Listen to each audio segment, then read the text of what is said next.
말씀을 한 구절 먼저 봉독하고 오늘 말씀을 나누겠는데요. 레위기 19장 1절과 2절을 한번 같이 봉독하겠습니다. 레위기 19장 1절과 2절 말씀, 한번 이 말씀 한 목소리로 같이 읽겠습니다.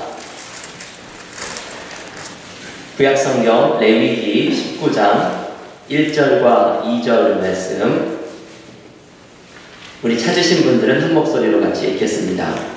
여호와께서 모세에게 말씀하여 이르시되 너는 이스라엘 자손의 온 회중에게 말하여 이르라. 너희는 거룩하라. 이는 나 여호와 너희 하나님이 거룩함이니라. 아멘. 오늘 성경 통독에 따라서 수요일마다 일주일 동안 읽으셨던 성경의 책을 정리를 해드리는데요. 오늘은 성경 통독 수요일 세 번째 시간 레위기의 말씀을 정리해 드리는 시간을 갖습니다. 먼저 제가 이 레위기라는 책의 제목을, 이 전체 제목을 뽑기를 거룩한 삶을 가르쳐주는 책이라고 제목을 정하였습니다. 왜냐하면 교우들께서 읽으시면서 느꼈겠지만 이 거룩이라고 하는 단어가 계속해서 등장을 하죠. 어떤 분은 그 농담 중에 붕어빵에는 붕어가 없다 이런 농담을 하잖아요. 이 레위기가 똑같이 적용됩니다. 레위기에는 레위인이 거의 등장을 하지 않습니다. 레위기의 주제는 레위인에 대한 말씀보다도 이 거룩에 대한 주제가 레위기의 주제이지요. 레위기는 우리가 어떻게 거룩한 삶을 살아갈 수 있을 것인지를 가르쳐주는 책입니다. 그래서 이 레위기라는 책이 중요하죠. 제가 주보에 그 안내를 드렸던 것처럼 어떤 구약성서학자가 레위기를 내 위기다 이렇게 읽으면서 성경 통독을 하다가 제일 처음 맞닥뜨리는 위기가 레위기 말씀을 읽으면서 역시 성경은 내가 읽을 책이 아닌가 봐 그만두게 된다고 말씀을 드렸죠. 그런데 위기는 기회다라는 말이 있는 것처럼 이 레위기의 말씀을 통해서 오히려 우리가 성경을 읽어가는 엄청난 기회를 잡을 수가 있습니다. 그 이유는 하나님께서 이스라엘 백성을 출애굽기 19장 1절에서 시내 광야에 멈춰 세우셨을 때 그때 19장 5절에서 주신 말씀이 너희는 거룩한 백성이 되어라. 이것이 너희의 정체성이다. 가르쳐 주셨는데 이 거룩한 백성이 되는 방법을 가르쳐 주는 책이 바로 레위기라는 책이기 때문입니다. 그래서 유대인들은 자녀들에게 이 레위기를 제일 먼저 읽히는 이유가 이만큼 이 레위기의 책이 거룩한 삶이라는 이스라엘의 정체성을 가르쳐주는 중요한 책이기 때문입니다. 레위기를 읽어가는 방법 중에 두 가지의 주제어로 읽어갈 수가 있는데요. 여러분들 읽으시면서 레위기의 두 가지 주제어를 뭐로 꼽으실 수 있을지 모르겠습니다. 레위기를 읽어가는 두 가지 키워드는 거룩 그리고 정의입니다. 이 두 번째 단어가 낯서시죠? 거룩은 레위기에서 말하는 기본적인 의미가 하나님과 사람과 자연 사이에 균형 있는 관계를 의미합니다. 하나님과의 올바른 관계 속에 들어가면 인간이 하나님의 거룩함을 그 스스로에게 묻어나오게 되고 이게 인간이 거룩해질 수 있는 방법이죠. 인간이 스스로 거룩해지는 것이 아니라 하나님과의 올바른 관계 속에 들어갈 때 하나님의 거룩함이 묻어나오고 그리고 이 하나님의 거룩함이 묻어나온 사람이 사람과 자연에 대한 올바른 관계로 나아가는 것이 이게 거룩한 삶입니다. 사람과 자연에 대한 올바른 관계는 보통 정의라는 이름으로 드러나게 되죠. 그래서 하나님의 거룩함이 묻어난 사람은 이웃과 자연과의 관계에서 정의로운 삶으로 거룩이 묻어나는 삶으로 나아가게 되는데 이게 정확히 레위기가 흘러가는 이야기의 방향입니다. 거룩한 삶과 정의로운 삶이 분리되지 않는 것, 이게 레위기가 전체를 통해서 우리에게 가르쳐주는 말씀입니다. 그래서 교우들께서 지난 일주일 동안 레위기에서 이 거룩과 정의가 함께 연결되어 있는 것을 발견하셨다고 하면 그분들은 지금이라도 구약 성서학자가 되는 것을 심각하게 한번 고려해 보실 정도로 아주 성경을 잘 읽으신 것입니다. 레위기는 참 이렇게 귀한 메시지를 전달해주고 있지만 제가 이제 레위기의 메시지를 말씀 나누기 전에 레위기는 먼저 문자적으로 접근을 해서는 곤란한 경우들을 경험합니다. 레위기의 메시지가 너무나 귀하지만 기본적으로 레위기와 우리 사이에는 수천 년이라는 시간적인 간격이 존재하죠. 그 엄청난 시간, 문화적인 차이를 넘어서서 이 레위기의 말씀을 문자 그대로 이해하다가는 우리가 낭패를 보는 경우들이 종종 있습니다. 제가 예를 들고 싶은 것은 레위기 11장 7절 말씀이죠. 거기에 보면 이제 정결한 음식에 대한 이야기에서 레위기 11장 7절은 돼지가 부정하다라고 이야기를 합니다. 이 말씀 때문에 돼지고기를 먹지 않는 사람들이 있죠. 근데 저는 이 말씀이 굉장한 도전입니다. 제가 제일 좋아하는 고기가 돼지고기인지라 이 주님 이 말씀을 어떻게 합니까? 저에게는 참 고민이 되는 말씀입니다.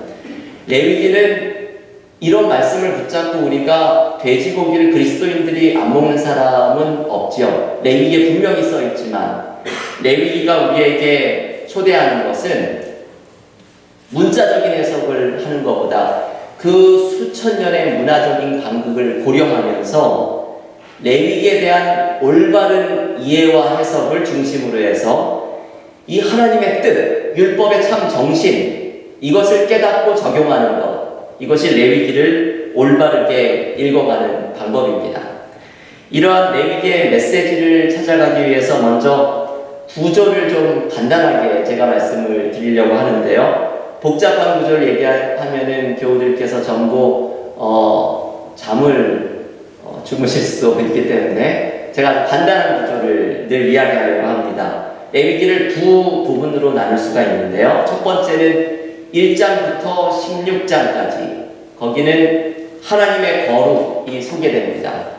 하나님의 거룩이 인간에게 어떻게 묻어나올 수 있는가 그 방법을 예배로부터 시작해서 하나님의 거룩을 우리가 묻어내는 방법이 16장까지 소개되고요.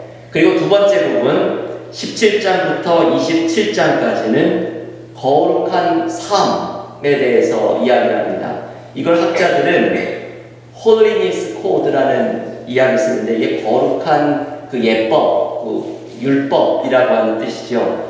다양한 거룩한 삶에 대한 율법들이 모여져 있는 부분이 17장부터 27장까지입니다. 이것을 다른 말로 이야기하면 우리가 거룩한 삶을 어떻게 삶에서 실천할 수 있을 것인가. 이 후반부의 내용을 한 단어로 요약하자면 정의입니다. 아까 이야기했던 거룩한 삶이 드러나는 방법 중에 하나가 정의라는 것이죠. 이 내용들이 어떤 자세한 메시지들을 가지고 있는지를 제가 오늘 5가지의 메시지를 교우들께 소개를 하면서 우리 함께 기도하고 이 말씀을 나누는 시간을 마치겠습니다. 한번 잘 들어보십시오. 이 5가지의 레위기의 메시지는 엄청난 메시지입니다. 이 말씀을 듣고도 아직도 레위기가 나하고 안 맞는 책이라고 생각하는 사람은 없으실 겁니다. 첫 번째, 레위기는 거룩은 예배에서 시작된다라는 것을 가르쳐 줍니다. 이것이 레위기 1장부터 7장에 등장하는 메시지를 한마디로 이야기하는 것이죠. 레위기라는 책, 이 거룩한 삶에 대해서 가르쳐주는 레위기는 구약의 5대 제사, 예배로부터 시작을 합니다. 이것은 메시지가 아주 분명하죠. 거룩한 삶을 시작하고 싶은가? 그러면 예배로부터 모든 것이 시작된다라는 것을 가르쳐주는 말씀입니다.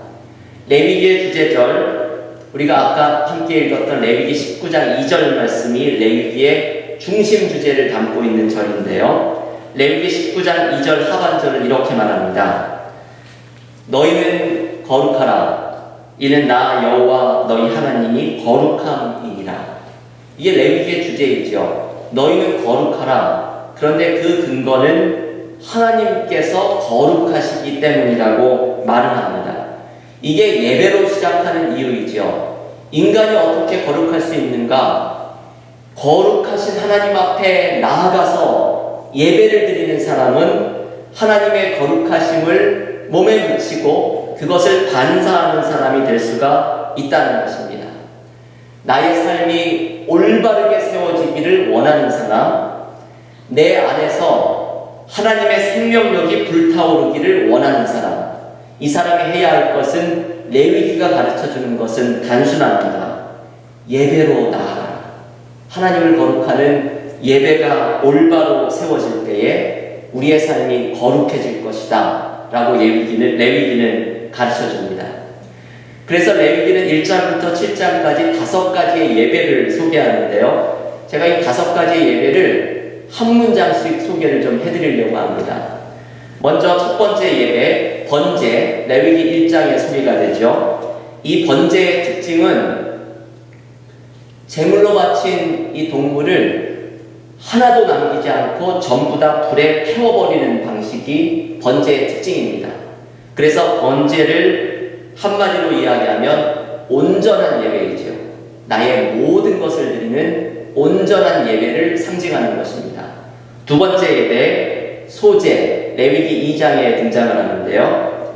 이것은 곡식을 가루로 빻아가지고 이것을 하나님께 드리는 소제인데, 이 곡식을 가루로 이렇게 아주 곱게 빤다고 하는 의미는 바로 헌신을 상징하죠. 나의 모난 것 전부 다 가루가 되게 빻아서 하나님 앞에 드린다는 것은, 이 소제가 상징하는 것은 헌신의 예배를 상징합니다. 세 번째, 화목제, 레위기 3장에 등장하죠. 이 화목제는 주로 감사의 의미로 드리고 무언가를 서원할 때 드리는 제사인데, 이 화목제물의 특징은 이 음식을 가족들과 노비들하고 나누어 먹습니다. 다른 이 제사 드리는 음식들은 제사장에게 보내게 되는데, 이 화목제물은 그 제물로 드린 하나님께 예배 드린 음식을 가족들과 함께 또 가난한 노비들과 함께 나누어 먹습니다. 이게 신명기 12장 17절 18절에 등장을 하는데요. 이것을 통해서 화목제를 한마디로 이렇게 표현하죠. 나눔의 예배. 화목제는 나눔의 예배를 상징합니다. 네 번째, 속죄제, 레위기 4장에 등장을 하죠. 이것은 말 그대로 죄를 용서받기 위해 드리는 예배입니다. 그래서 속죄제의 상징은 분명하죠. 회개의 예배입니다. 우리가 회개할 때 하나님이 우리 죄를 용서하신다라는 예배이죠. 마지막 다섯 번째, 속건제, 레위기 5장과 6장에 등장을 하는 이 속건제는 다른 사람의 소유권을 침해했을 때 그때 드리는 회개의 예배입니다. 그런데 이 속건제의 특징은, 여러분 이 구절 한번 읽어볼까요? 레위기 6장 5절 한번 성경을 펴서 같이 읽어보겠습니다. 구약성경 레위기 6장 5절 말씀 한번 성경을 펴서 같이 읽어보겠습니다. 레위기 6장 5절 함께 읽겠습니다.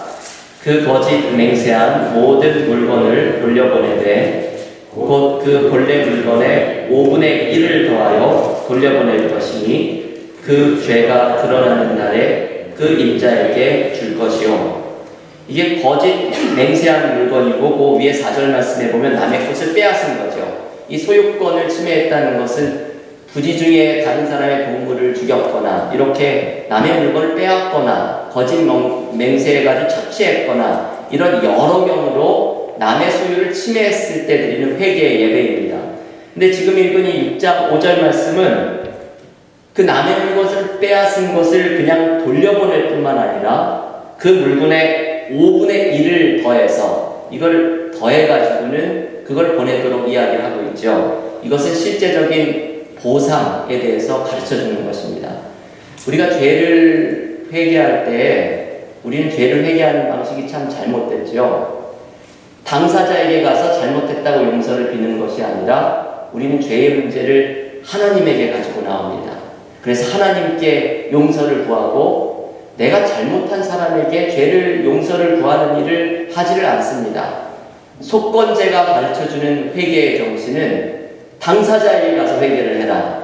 그리고 잘못한 것을 실제적으로 배상을 해라. 그것도 잘못한 만큼만 돌려주는 것이 아니라 5분의 1을 더해서 돌려줘라. 라는 이 실제적인 배상에 대해서 가르쳐 줍니다. 그래서 이 속건제가 상징하는 예배를 한마디로 이야기하면 변화의 예배입니다. 회개를 말로만 하지 않고 삶이 변화되는 것을 이야기하죠.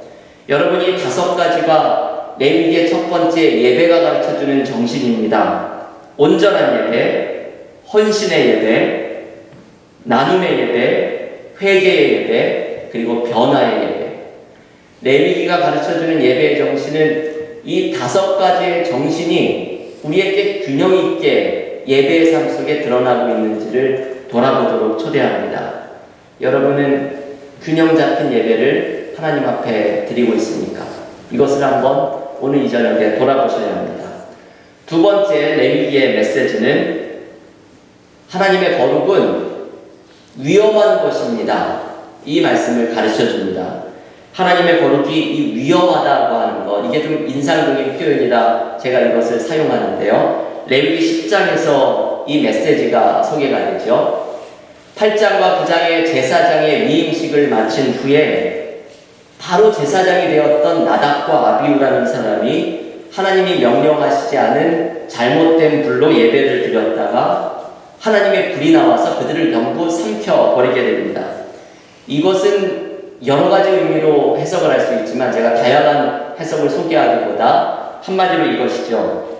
하나님의 방식이 아닌 자기의 방식으로 예배를 드린 것을 상징합니다. 이 낯선 이해하기 어려운 이 나답과 아비후의 말씀이 가르쳐주는 것은 하나님은 우리가 통제할 수 있는 분이 아니라는 것을 가르쳐줍니다. 거룩하시고 광대하신 하나님은 언제나 우리의 이해와 통제를 넘어서는 분이시죠.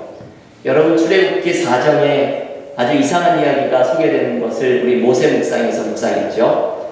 출애굽기 3장에서 불타는 떨기나무에서 하나님이 모세를 만나주시고 4장의 오랜 대화를 통해서 모세가 소명을 받았는데 그 출애굽기 4장의 끝에 보면 하나님이 나타나셔서 모세를 죽이려고 하십니다.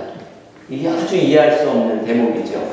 하나님은 왜 그 바로 전에 소명을 주신 다음에 곧바로 모세를 길에서 만나서 죽이려고 하시는가?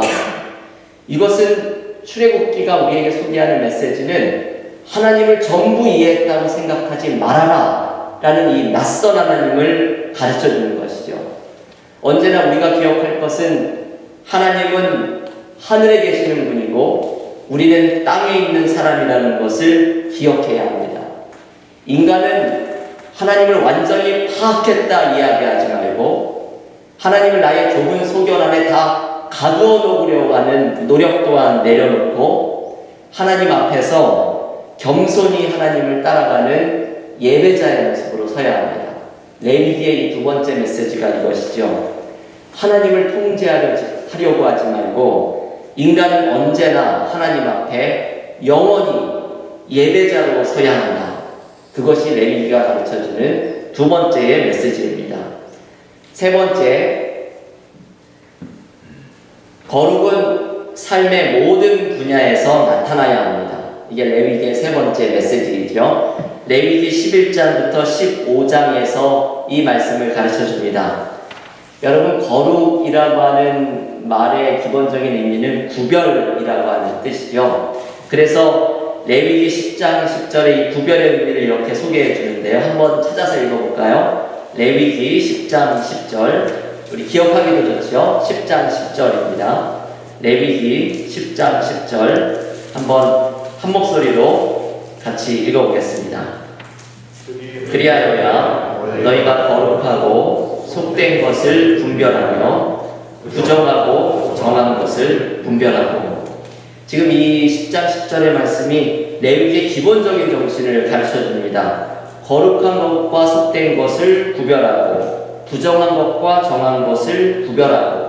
이 구별을 하라고 하시는 이유는 바로 거룩이라고 하는 개념의 기본적인 뜻이 이 거룩하지 않은 것과 부정한 것과 구별되는 것, 이게 바로 거룩을 상징하는 의미이기 때문에 그렇습니다. 그래서 레위기에서는 11장부터 15장까지 무엇을 구별해야 하는지 그것을 가르쳐 주는데요. 제가 예를 한번 들어드리겠습니다. 레위기 11장에서는 음식, 아까 이야기한 돼지고기를 기억하시면 되죠. 어떤 것이 정한 음식이고 어떤 것이 부정한 음식인지. 레위기 12장에서는 출산한 여인이 등장합니다. 아기를 낳은 여인이 어떻게 하면 부정하고 어떻게 하면 부정하지 않은지. 근데 이것을 한번 자세히 읽어보면 이 산모와 아이가 66일 동안 외부와의 접촉을 피하도록 하고 있죠. 이것을 연구하는 사람들은 이 66일 동안을 외부와의 접촉을 피하는 것은 아마도 이 산모와 아이, 면역력이 떨어져 있는 이들을 보호하려고 하는 의도가 또한 담겨 있는 것으로 해석을 합니다. 레위기 13장과 14장에는 피부병이 나오죠. 단순히 그 한센병이라고 하는 옛날에 문둥병이라고 했던 그것만을 이야기하는 것이 아니라 아주 악성 피부병을 모두 다 포함을 하고 있습니다. 이들이 어떻게 구별되어야 하는지 일반적인 사람들과. 근데 이 이야기를 또 묵상을 하다 보면 병의 확산을 막기 위한 의도라는 것 또한 이 안에서 숨은 의도를 묵상을 할 수 있죠. 그리고 15장에서는 유출병, 피를 흘리는 병에 대한 이야기가 소개가 됩니다. 이 이야기들, 음식이나 산모나 피부병이나 유출병이나 이 모든 것들은 거룩한 삶의 대상, 이 구별을 해야 되는 것이 우리의 삶의 모든 영역이라는 것을 가르쳐 줍니다. 이게 레위기의 세 번째 메시지입니다. 삶의 모든 영역에서 거룩한 삶이 나타나도록 노력해야 한다는 것이죠. 여러분의 삶을 보십시오. 저의 삶을 보아도 주일날 교회에 나오는 때에는 뭔가 좀 거룩해 보이지만 일주일의 평소의 삶 속에 내 삶의 모든 분야 속에 이 레위기가 말하는 메시지, 거룩한 삶이 삶의 모든 분야에 나타나고 있는가? 우리가 이 말씀에 진지하게 하나님의 말씀을 들어야 합니다. 네 번째 레위기의 메시지는 거룩은 하나님의 용서에서부터 시작됩니다. 레위기의 중요한 말씀이죠.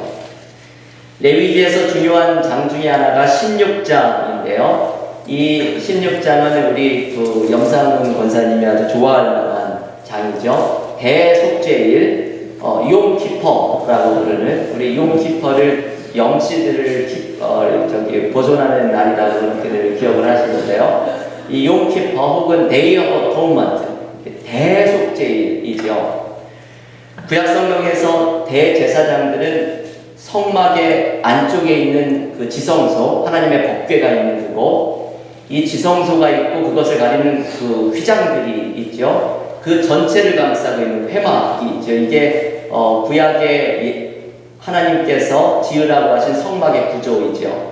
그 가장 가운데 있는 지성소는 대제사장도 들어가지를 못하게 되어 있었지만 1년에 한 번 들어갈 수가 있었죠. 그날이 바로 이 대속죄일입니다. 대속죄일에 들어가서 제사장은 이스라엘의 모든 죄를 속하기 위한 속죄제를 드리고, 그리고 아주 중요한 것은 아사셀이라고 이름을 붙인 염소 한 마리를 광야로 내보냅니다. 이 아사셀이라고 하는 이름의 염소가 어떤 일을 하는지 여러분 한번 읽어볼까요? 16장 21절 22절 한번 같이 읽어보겠습니다. 레위기 16장 21절과 22절 우리 한번 찾으셔서 한 목소리로 읽어보겠습니다. 레위기 16장 21절 22절 함께 읽겠습니다. 아론은 그의 두 손으로 살아있는 염소의 머리에 안수하여 이스라엘 자손의 모든 불의와 그 범한 모든 죄를 아뢰고 그 죄를 염소의 머리에 두어 미리 정한 사람에게 맡겨 광야로 보낼지니 염소가 그들의 모든 불의를 지고 접근하기 어려운 땅에 이르거든 그는 그 염소를 광야에 놓을지니라. 요 염소의 이름을 8절, 10절에 보면 아사셀이라고 이름을 붙인 게 소개가 되죠. 이 아사셀이란 염소는 그런 것입니다. 대속죄일에 대제사장이 이스라엘 백성의 모든 죄를 염소에게로 옮기는 것이죠. 이 염소에게 안수를 하면서 이스라엘 백성의 모든 죄가 이 아사셀이라고 하는 염소에게 옮겨지게 됩니다. 그리고 이 아사셀이라고 하는 염소를 광야로 홀로 내보내게 되죠. 이 염소의 운명은 분명히 죽음입니다. 광야 어딘가에서 사나운 맹수에게 죽임을 당하게 되겠죠. 이 아사셀이라는 염소가 이스라엘 백성의 모든 죄를 대신 지고 광야에서 죽는 것, 이게 하나님께서 이 대속죄일의 예배를 통해서 하나님께서 모든 사람의 죄를 용서해 주시는 은혜가 임하는 것을 상징합니다. 대속죄일이 그리스도인들에게 중요한 의미를 갖는 것은 이 아사셀을 예수님의 십자가의 상징으로 보기 때문이죠. 예수님은 아사셀의 염소처럼 우리의 죄를 대신 지고, 아사셀은 광야로 갔지만 주님은 골고다 언덕으로 보내주셔서 우리에게 죄 용서와 구원을 이루어 주셨습니다. 레위기 17장 11절 말씀에 보면 피가 죄를 속한다 라는 표현이 등장을 하는데요. 이 속죄제가 바로 피가 모든 사람의 죄를 속하는 의미를 가르쳐주죠. 이것이 정확하게 예수님의 십자가의 보혈에서 완전하게 이루어집니다. 예수님의 십자가의 보혈이 우리의 피에 우리의 죄를 속하여주는 단번에 드린 제사가 될 것, 이게 히브리서에서 강조하고 있는 메시지죠. 우리 그리스도인들에게 이 레위기라고 하는 책이 그렇게도 중요한 의미를 갖는 이유는 바로 여기에 있습니다. 레위기라는 책만큼 예수님의 십자가의 의미를 우리에게 잘 설명해주는 책이 없기 때문입니다. 마지막으로 여러분 참 오늘 핸드아웃도 없이 따라오시느냐 고생이 많으시죠? 고생이 아주 많으신데 마지막 메시지를 함께 묵상하겠습니다. 레위기의 마지막 5번째 메시지를 묵상할 것은 거룩은 정의를 실천할 때 이루어집니다 라는 말씀입니다. 거룩한 삶이 정의로운 삶으로 이어져야 한다는 이 말씀이죠. 이 말씀이 주로 19장과 25장에서 아주 중요한 장들이죠. 여기에서 묵상을 할 수 있는데요. 먼저 레위기에서 가장 유명한 말씀 가운데 하나는 예수께서 구약의 율법을 요약해 주신 이 말씀, 마가복음 12장에 등장을 하는데요. 예수님 구약의 율법을 두 계명으로 요약을 해 주셨죠. 하나님을 사랑하고, 그리고 두 번째 계명은 내 이웃을 사랑하라, 내 몸처럼 사랑하라 라는 말씀이죠. 이것이 레위기 19장 18절 말씀입니다. 레위기의 암송 구절이 이 말씀인데요. 한번 찾아서 같이 읽어보실까요? 레위기 19장 18절 말씀 한 목소리로 읽겠습니다. 원수를 갑질하며 동포를 원망하지 말며 내 이웃 사랑하기를 내 자신과 같이 사랑하라. 나는 여호와이니라. 아멘. 저는 그 신학대학원을 입학한 시험을 볼 때 성경 시험을 봤거든요. 거기에 성경을 외워야 되는 구절들이 되게 많이 있었는데 그 중에 하나가 이 레위기 19장 18절 말씀이었습니다.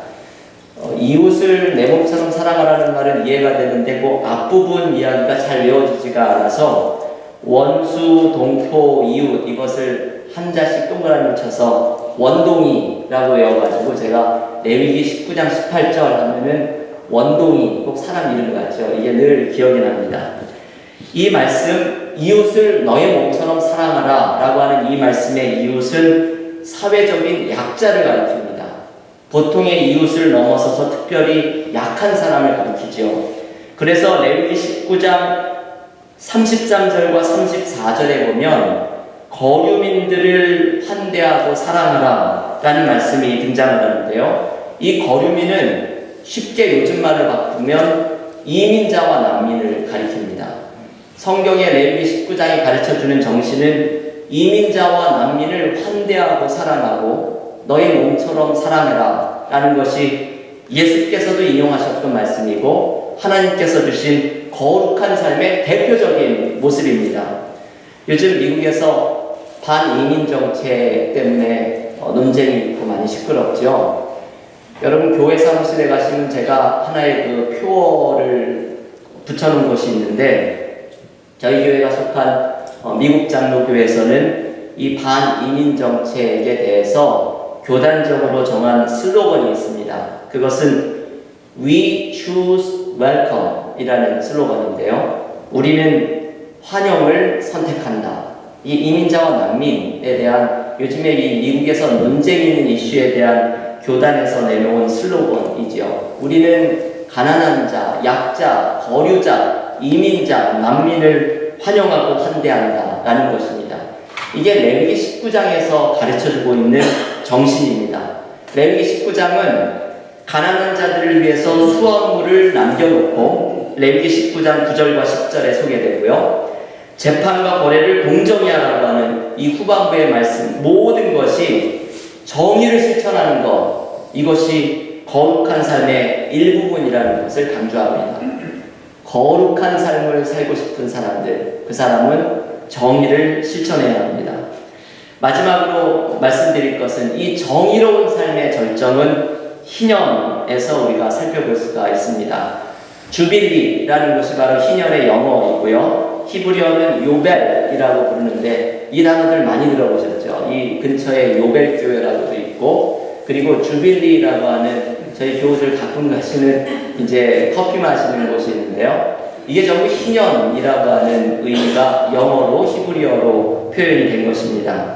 희년은 레위기 25장에 등장을 하는데, 우리가 그 안식년 개념을 아시죠? 6년 동안을 지낸 다음에 7년째 되는 해가 안식년인데, 이 안식년은 7번 되게 되면 7, 7이 49, 49년이죠. 7번째 안식년이 지난 다음에, 그러니까 50년째이죠. 그 50번째 해를 희년이라고 선포합니다. 이 희년의 중요한 특징은 무엇인가 하면, 종으로 팔렸던 사람들은 무조건 자유인으로 돌아가고, 그리고 집이 가세가 기울어서 자기의 땅이나 소유를 팔았던 사람들은 무조건 희년이 되면 원래의 주인에게로 되돌아가게 하는 하나님께서 주신 말씀입니다. 그래서 이 희년의 정신은 이것이죠. 두 번째 기회입니다. 어려워서 땅을 팔고 자기의 몸까지도 종으로 팔았던 사람들에게 두 번째 기회를 주는 것, 공평한 두 번째 기회를 주는 것, 가난한 사람들이 가난한 삶으로 계속해서 살지 않도록 가난의 배물림을 끊어내는 것. 그래서 부자인 사람들은, 남의 땅을 받았고 종으로 다른 사람을 샀던 사람들은 이 부의 세습을 또한 방지하는 것. 이 모든 것들이 희년이라고 하는 정신에 소개가 되고 있는 하나님의 말씀입니다. 그래서 희년이 우리에게 가르쳐주는 것은 정의가 이루어지는 거룩한 세상이죠. 이것이 희년의 정신입니다.